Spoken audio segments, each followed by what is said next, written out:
This is a Mercy Girl production.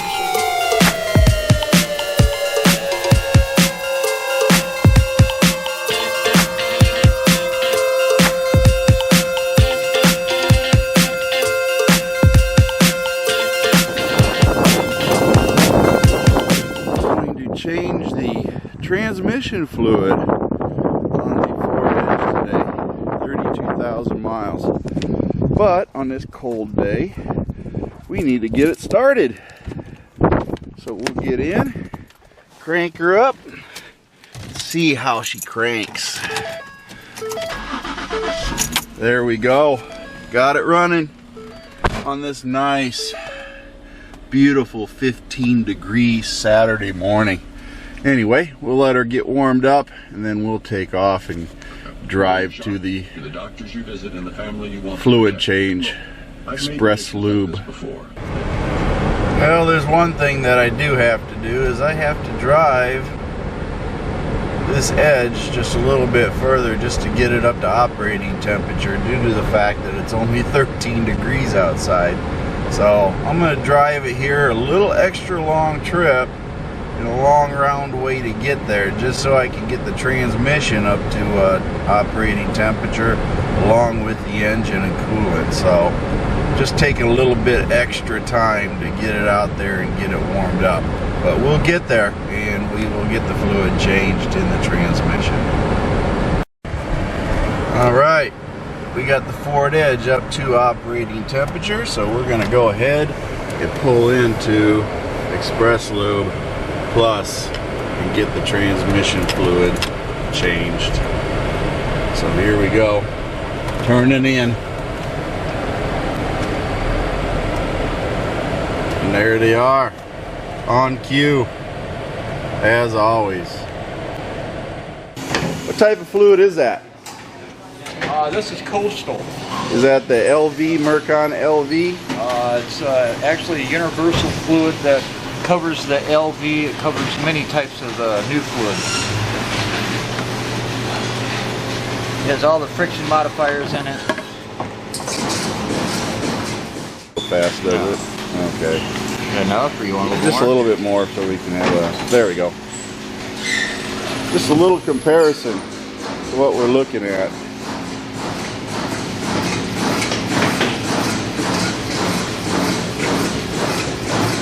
Why don't you find a sample card? There should be one on one of the toolboxes.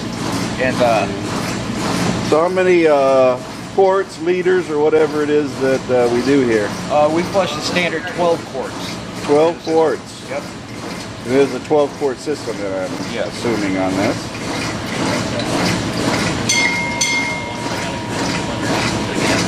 Now, if a customer asks you to flush out 15, do you flush out 15? We do. Okay. We can. We do have to charge a little bit extra. Yeah, for that. that's understandable, but you can run double through it actually if they really wanted to pay for it. Oh, most definitely. Okay. So it's just a matter of how much you want to flush. Yeah.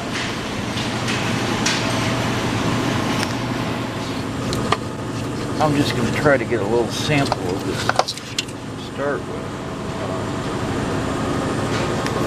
And it is located way down here, folks. You can see it. I know it's pretty dark. That's where it's at, right down there.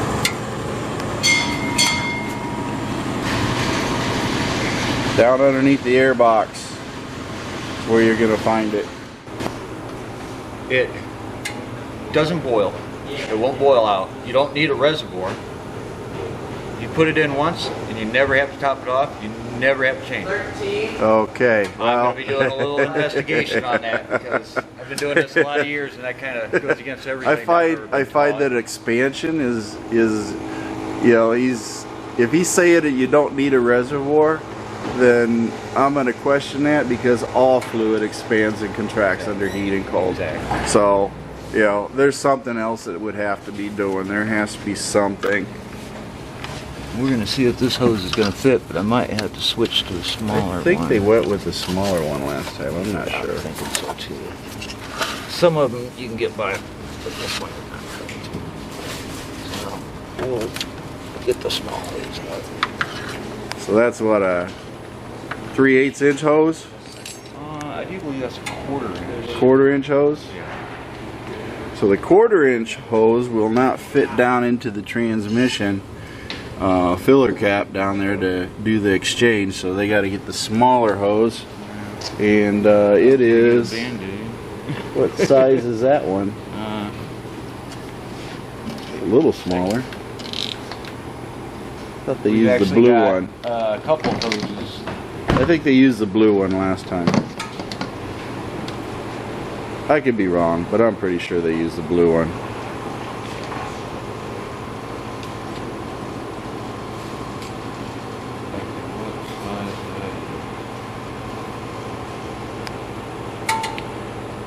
Actually, this is the 1/4 inch. Oh, that's a 1/4 inch. So this is 0.25. probably a 3/8 or something. So it's a 1/4 inch. Okay, it's a 1/4 inch hose in order to get it down into the transmission to actually do the fluid change here. So got that. So if y'all wondering what size hose it takes to fit down in there, it's a 1/4 inch hose. Small one. It's a very small spot because they gotta get it down into the transmission, but the key is not to get it down too far because then it will touch something down there. Well, that's kind of how we do this here. Is we measure how far the dipstick actually goes down. Okay. We just use our fingers to And then kind you of insert it that far, and then you know where you're at. exactly. It makes a lot of sense. That way we're not touching anything we don't need to touch.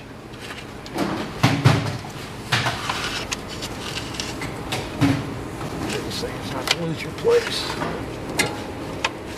So there we go. Everything works out good then. We got her in there. Now we're going to start the machine up here and get things going.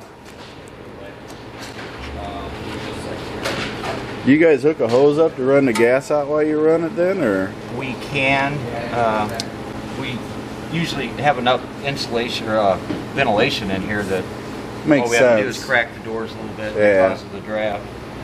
All right, let's get some power going to this and get going. Now the reason that they have to run the engine is so that the torque converter can empty itself out and receive new fluid.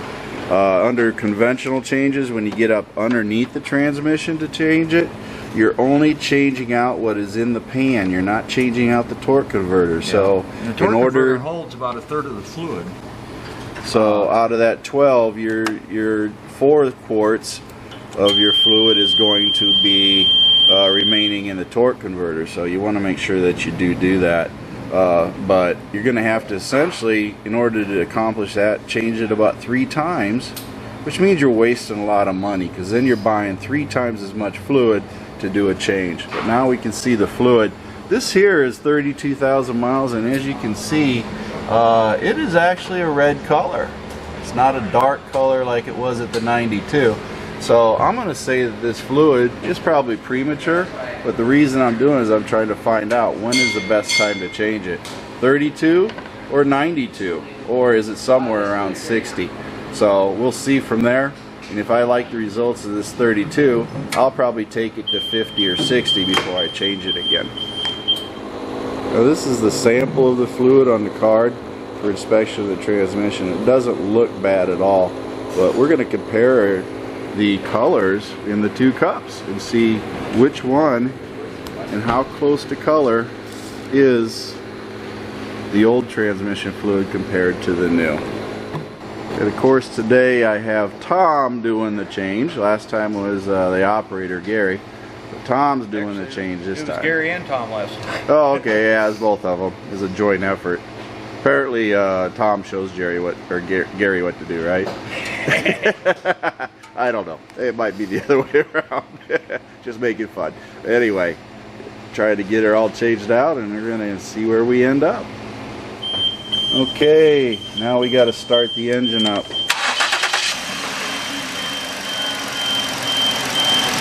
One other interesting thing to note, folks, is the 2007 through the 2010 Ford Edges all had aluminum valve covers, and on the 2011 on up, they're all plastic valve covers. The wires have been ate, and it literally caught on fire, caught the fuel rail on fire, and Wow. yeah, that car went up the slope. So it is still got a red tinge to it, but it is darker. Yeah. Oh yeah, you can definitely tell the difference between the two. That doesn't indicate that it's completely worn out though, but it is picking up a particulate from the engine, the torque converter plates and everything else. Clutch dust. Yeah, I worked with a client that builds the torque converters, and it's really a very unique thing. Yeah. And there have been people that he told me that will run gasoline through the torque converter trying to flush it, and then they don't work, and then they send it to them because they remanufacture them. So when their machine is cutting the torque converter over to remodel, it creates heat. Yeah. And these things get hot. And they've actually had their workers nearly get caught on fire because these idiots are doing this. Why would you use gas? Yeah. I could see it like some kind of a cleaning solvent, but It's an old wives' Yeah. myth. Clean it with gas and then refill it and flush it. But unfortunately, they don't understand that. They're endangering people when they do that because these guys remanufacture those things. So, well, folks, this is the old fluid coming out. So you can see that in the past changes I've done, it was a lot darker at this point with only 4 quarts remaining to go. So I'm saying that this is probably a premature change, but again, it's probably cheaper than a brand new transmission. Not sure, but I'm betting it is. after the machine prompts me that it's finished, Yeah. is I'm going to pull this hose out, and then I get in the driver's seat and I run it through the gears a little bit. Okay. It seems to give you a little bit more accurate reading on the transmission fluid level when you do that. Yeah. So that's one of the reasons why Not enough room in that thing. get a little room just to hold it.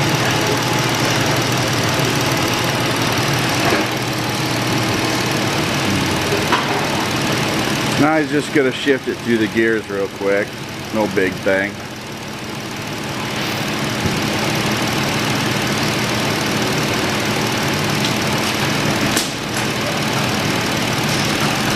Gives me a chance to look at the engine mounts.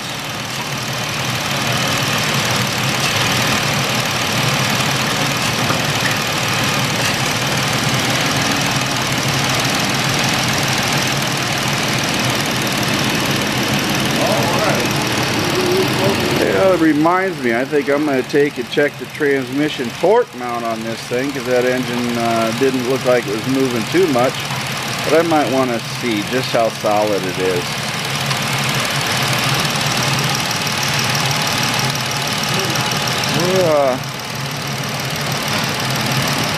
I don't know if you can get a good picture of that or not.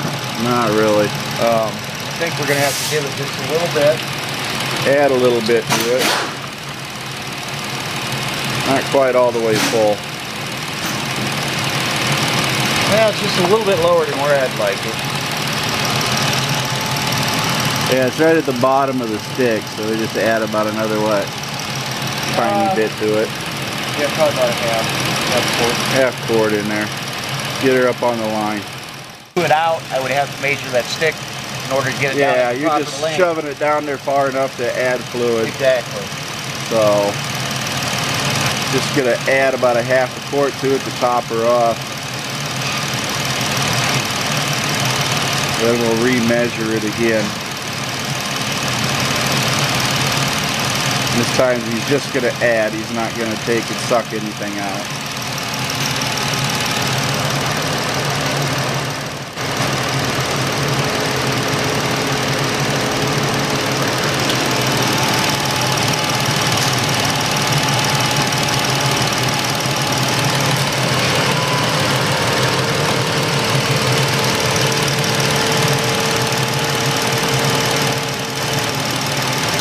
That's all she took. Half a quart of more fluid in there. Top her off and get her at the right level.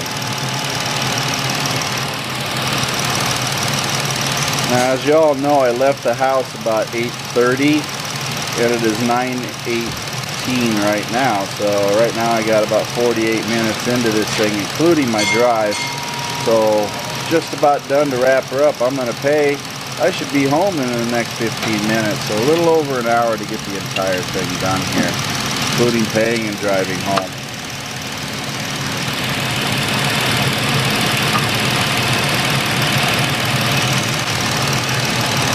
And there we are, right at the halfway mark.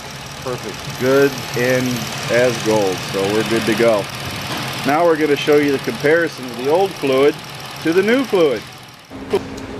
Okay folks, Express Lube Plus was also the ones that did my transmission flush at 92,000, and the mileage on this one is 123,500 roughly, or 600.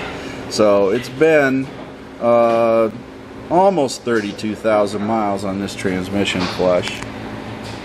A lot of times, I mean, that's good. You got a I don't starting trust point. a dealer. Exactly. You got a starting point. They'll change the oil, but rarely do they change the transmission. And they can say they've changed everything. And oh, they don't change the air filter and the in-cabin air filter either. I've seen them say, "Oh yeah, we've changed all the fluids for you, and the antifreeze is 9 years old." You know. Okay, we're going to purge it out, and I'm assuming it'll be the newer fluid first, then the old fluid. And what I'm going to do is I'm going to put it in this clear cup here, the old fluid, and then we're going to compare it to the new fluid that they gave me a sample of, and then we'll know exactly where we're at on this. This is the old fluid right here, as you can see, and that is the color of it right there.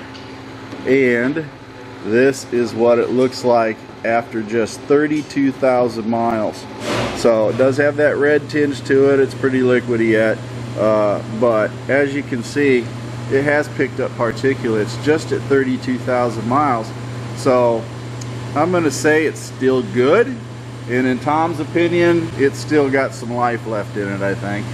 So, you know, basically I think this next change I'm gonna go to, I'm going to aim for 50,000 miles to 60, probably closer to 50, and just leave it at that. But I'm not going to go to 90 because I just did not like what the 90 looked like. But that's a comparison for y'all. This is just 32,000 miles on this fluid on the left side, and this is a brand new fluid on the right. Okay folks, this is it. That's the fluid. Okay, looks pretty nasty when you look at it in this manner, but again, as you saw in that cup, what it looks like there means it looks like this. Again, I'm going to put it up to the sunlight. See? Yes, you can't even see through it. And this is what the new stuff looks like. So that ought to tell you 30,000 miles, 32,000 mile transmission flush.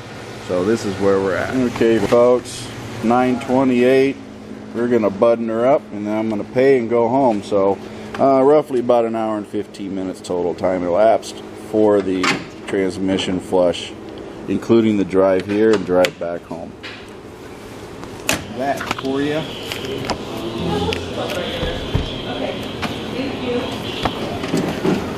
Alright, I signed it. Now I gotta do is, or got the bill, now I gotta do is sign. 144.40. That's what it costs. I threw a $5 off coupon on there for you. And there you go. Got it done, and we're all set. And I guess I got $5 off, so they like me here. Okay, thanks a lot. Okay, folks. You remember I left at 8:36 roughly. It is 9:38. I am back at the house, and I'm done with my transmission flush. So this is a timed event because some folks have mentioned, hey, I can change and flush it myself manually by draining the pan and running it, and then go draining and running and redraining. Okay, yes, do that, but I bet you I can do it faster than you did by going to there, driving there, and using their fluid. So this is where I'm at. But if you, of course, have any questions and care to comment or like or dislike, either way, it is feedback, good or bad, as I've always learned. But this is MACTFORDEDGE, and you all have a great day and safe travels.